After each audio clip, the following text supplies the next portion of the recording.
Greetings.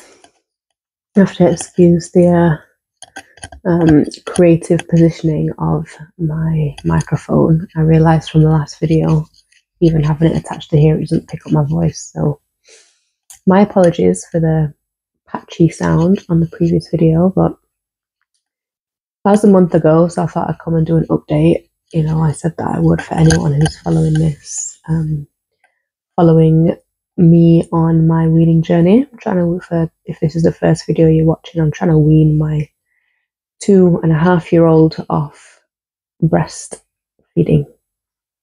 I'm a single parent, so there's not another parent here kind of helping out with that. And I'm trying to do it as gently and intuitively as possible.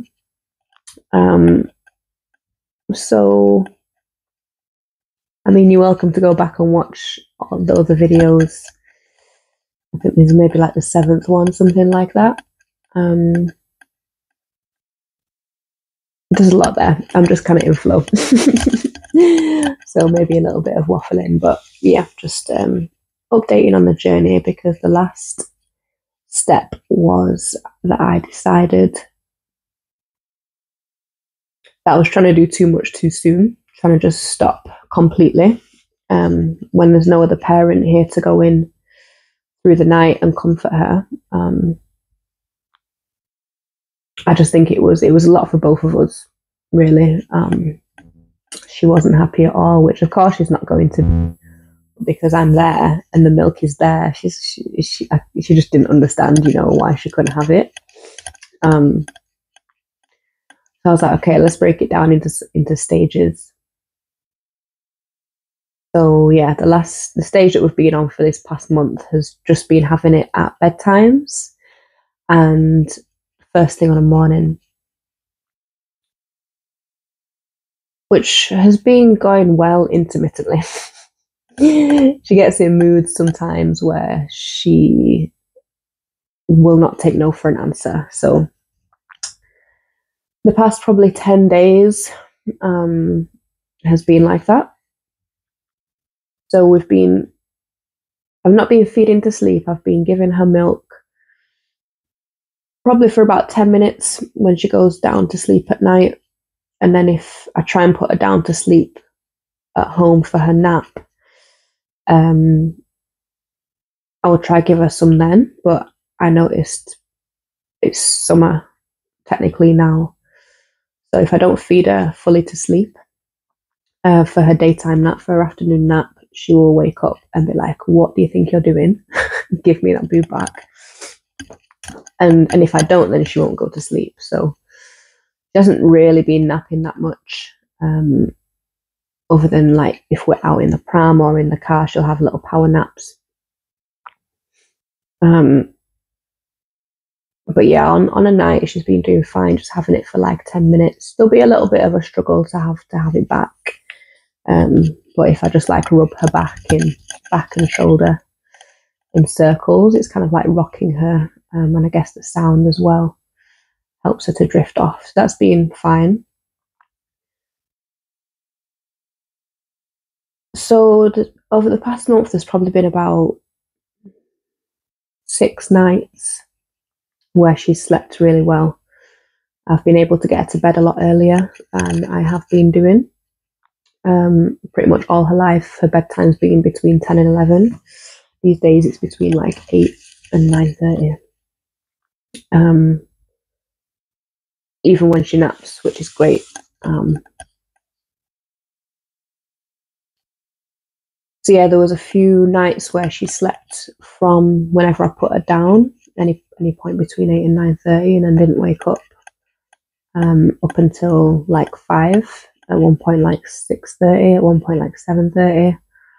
And it was maybe like 3 nights in a row where it was like that. I was like, oh my god, am I getting my sleep back now? But yeah, that lasted like 3 nights, and then it was back.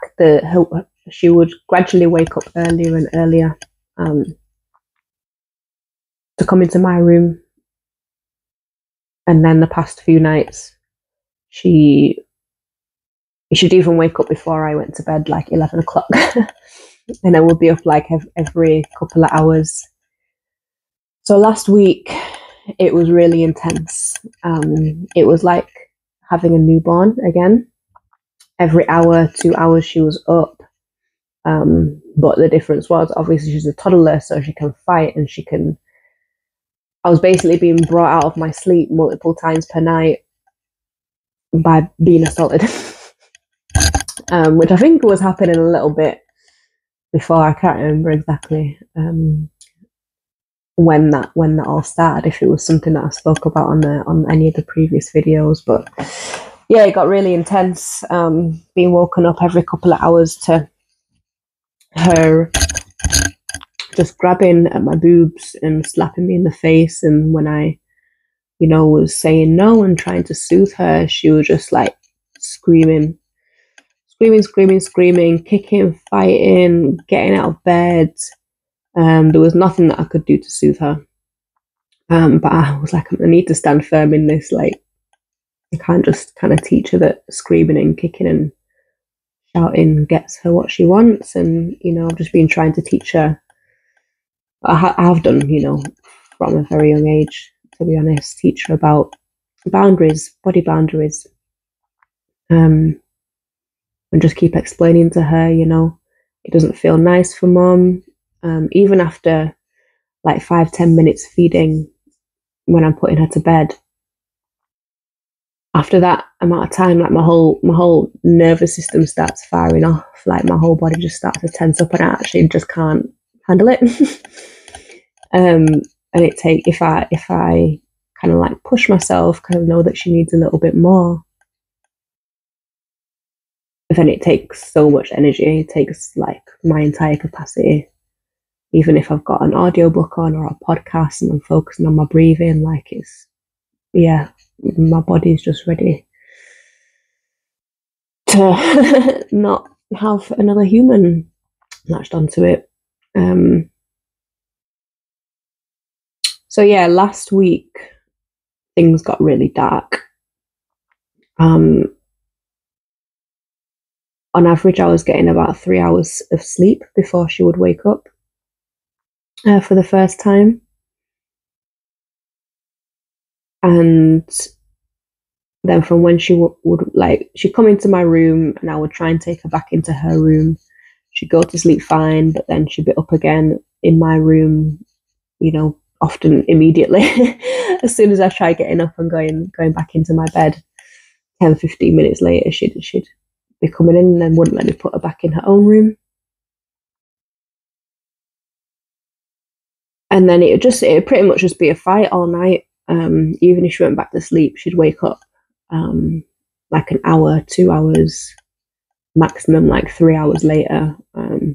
But if I was able to go back to sleep, it felt like I was asleep for like 20 minutes. All the way through until when we actually got out of bed, which was, well, I'd kind of have to drag myself out of bed by like 9:30 if we didn't have anywhere to be. But 2 days a week with childminders, so like an hour earlier. But it was like a real struggle to get out of bed and didn't feel like I had any sleep. And that just kind of like mounted up, was just accumulating over the week. And my mental state was just not good. I was just getting so irritable, like I was just unable to regulate. Completely unable to regulate, like functioning was really difficult. All I could do, just because I had to, was the bare minimum, like feed us both, try and get a little bit of fresh air, try and get us both dressed.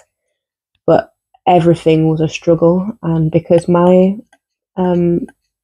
mental space wasn't good, she always matches that energy. So she's extra mischievous, extra aggressive, extra clingy, extra defiant, and yeah, it wasn't fun. It wasn't fun at all. So thankfully, I was able to take her to some of her family's house. So I got the whole weekend to myself, basically, from Friday evening till Sunday evening, where I was able to just get a couple of nights sleep, couple of nights good sleep, and just take some time to myself to recalibrate. Honestly, it didn't feel like enough, but I'm grateful for what I got. And I did miss her, but I was like, it was just so intense. Just being brought out of sleep repeatedly, having your chest grabbed at, like she was literally grabbing my boobs and pulling them. And then when I was saying no, like trying to, get her off me and kind of soothe her, she was kicking me in the stomach and in the groin and slapping me and scratching me. And she likes to turn horizontal on the bed, because it got to a point where I was like, okay, just stay in my bed, so I can at least try and go to sleep even if you're awake. And she would turn horizontal, and because of the size she is now, she's long. She takes up probably like 3/4 of the width of the bed. And I would try and turn her back around. She'd turn back horizontal again, and the whole time just wriggling, like kicking wherever her feet were. Was kicking my chest, my face, and if she wasn't doing that, she was up, like lying across my neck and across my chest, and like with her legs over my face.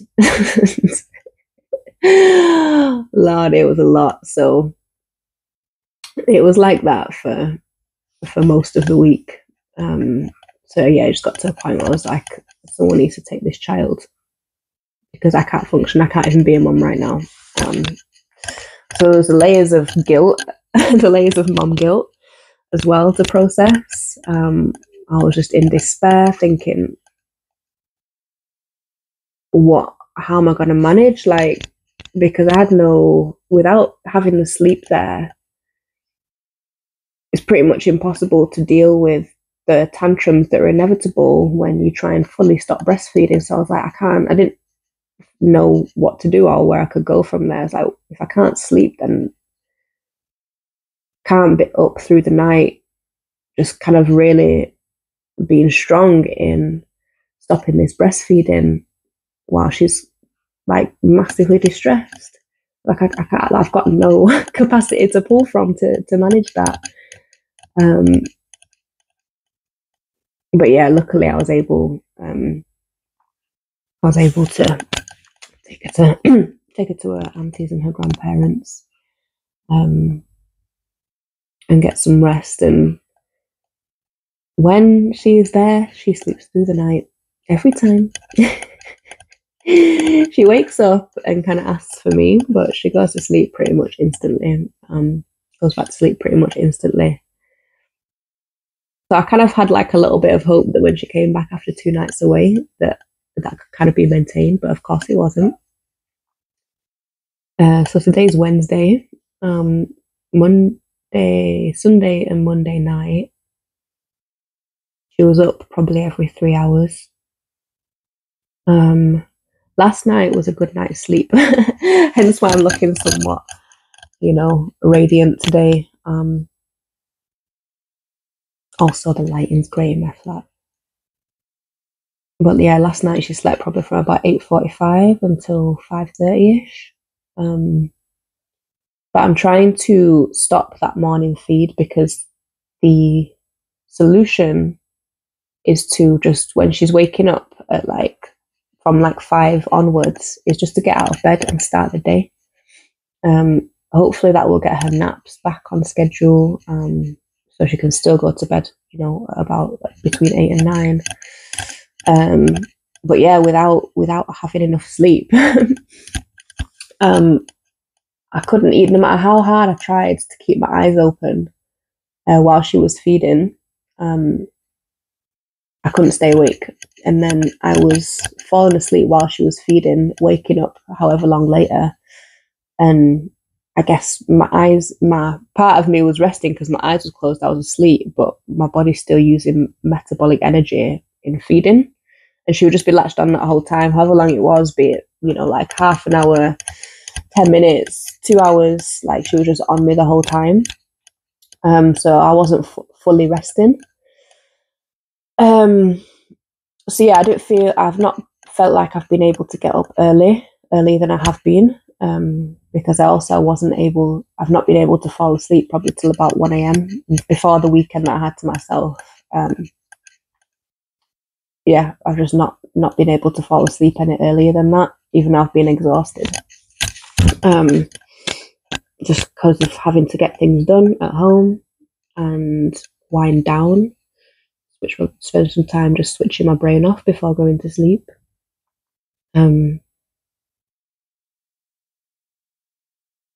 Yeah, so I knew what the solution was. So then there was the frustration, not feeling like I can act upon the solution.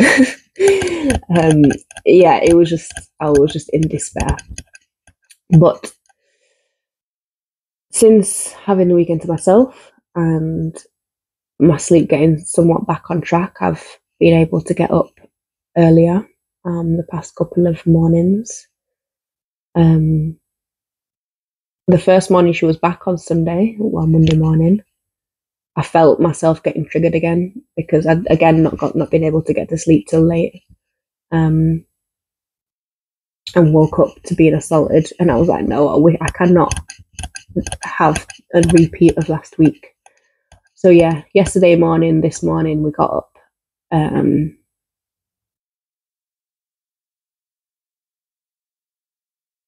like 6:30, 7 o'clock, something like that. I was able to have a little bit of time before she went to the childminders, which was great. And it does make a huge difference because I'm able to go to sleep earlier. I reordered some ashwagandha to help with my nervous system, so I think that's playing a part.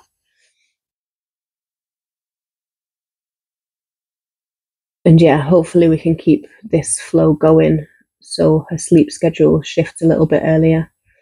I don't think she's ready to drop her nap. When she has a long nap, or when she has no nap at all, that's when her sleep seems to be worse. But if she has like a little 20-30 minute power nap, then she sleeps much better. So where we're at now is she's still waking up and coming into my room about 3-4 o'clock. And if I don't feed her, then she won't go back to sleep. So I've been giving her just a little bit of milk, again, like 5-10 minutes, just so she goes back to sleep. And then, depending how long it takes her to get back to sleep, my rule is if it goes past 5 a.m. and she's still feeding, or I'm still trying to get her back to sleep, then I'm just going to stay awake and get up and start my day once she does fall back to sleep. So that was the case this morning.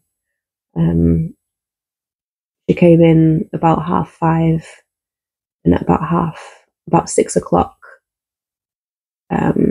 she was back to sleep. So I did a little bit of writing, start my day. And then she was up about 7:15.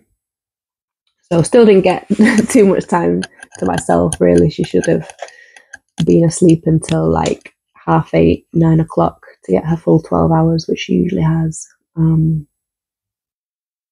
But it's okay because I've dropped off at the childminders at 9:30, and she was saying that she's tired. So yeah, just a big shift in her sleep.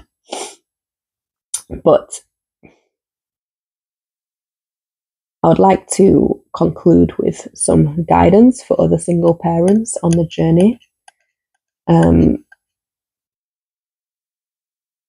But yeah, I guess I think the best thing, if you don't have anyone there helping you, like it makes, like I watched, a fair few YouTube videos to just see people's approaches when it comes to weaning off breastfeeding. And pretty much all the ones that I watched are from people in partnerships or marriages. So they have, a husband or partner there. to do those night shifts, because when baby knows that there's no milk there, then they're like, well, there's no point in screaming for it. Let me just go back to sleep. That seems to generally be how it seems to have gone for them. Like, yeah, they're upset at first, but after a few nights, where the other parent is a bit more tired because they're doing the night shift, yeah, baby eventually gets used to it. But yeah, when the milk is there, they can smell it, they can sense it. I guess every child is different, but my daughter, I know, is extremely strong-willed. Extremely. She's, for fellow astrology heads out there, she's Capricorn, Sun, Moon, and I think she's got like 4 other planets in Capricorn, and a Virgo rising. So yeah, definitely the grounding that I need, because I am super Aries. Lots of fire placements, lots of fire and water placements. But yeah, when it comes to stuff like this, you know, setting boundaries and telling her no, it's not like she will just scream for a little bit and then be like, okay. When it comes to milk, she's like, that's mine, I want it, and I will scream the place down and forever and ever until I get it. So yeah, difficult one. I think if I was to do it again, I would not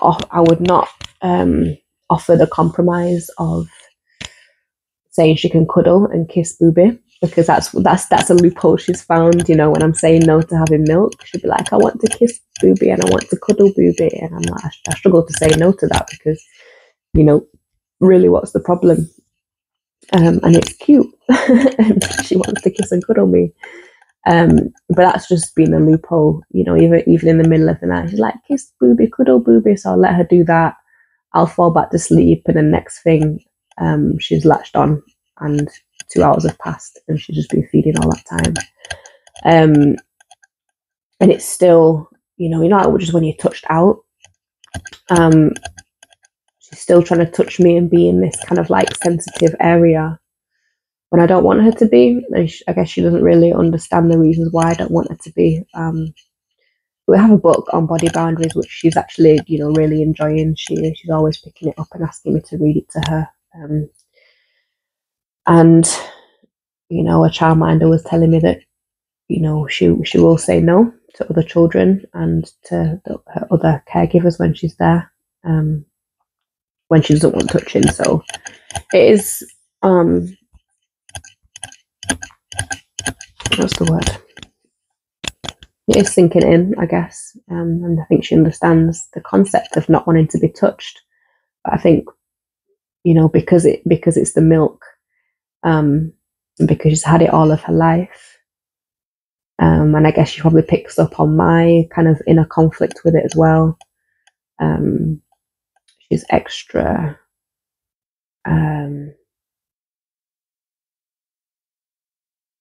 unwilling to respect my body boundaries, I guess. Or just, yeah, it's just a little bit more difficult for her to understand them. So yeah, the journey continues. I'm hoping to take her to her grandparents for a long weekend, maybe like 4 nights soon, because I'm due to start studying in a couple of months. And yeah, definitely need to have it under wraps, under control, and, you know, found a new flow before I start, because I'm gonna need that energy for sure. I mean, I already do because I'm trying to grow my business, but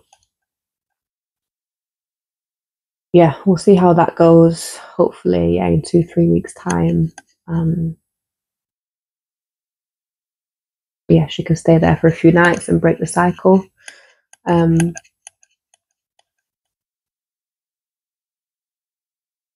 And yeah, I have started wearing t-shirts and tops around her more. I refused to for a long time because I was like, I don't want to sleep in clothes. I don't sleep properly. I get too warm. And I also didn't think it would make a difference just because she just pulls at my clothes anyway and like tries to go inside my tops, which she still does do. But I've started just doing it anyway just to try because I don't have many options. But yeah, once she stays over at her grandparents for a few nights and comes back, I'm just going to be consistently wearing hard to access clothes. So I guess she's just not, out of sight, out of mind, I hope. Yeah, I will do another update then. Is there anything else that I wanted to say? I hope the sound's been okay. I'm not going to re-record. It was fine when I tested it, but yeah, this microphone is not great. So yeah, thank you for listening. See you next time.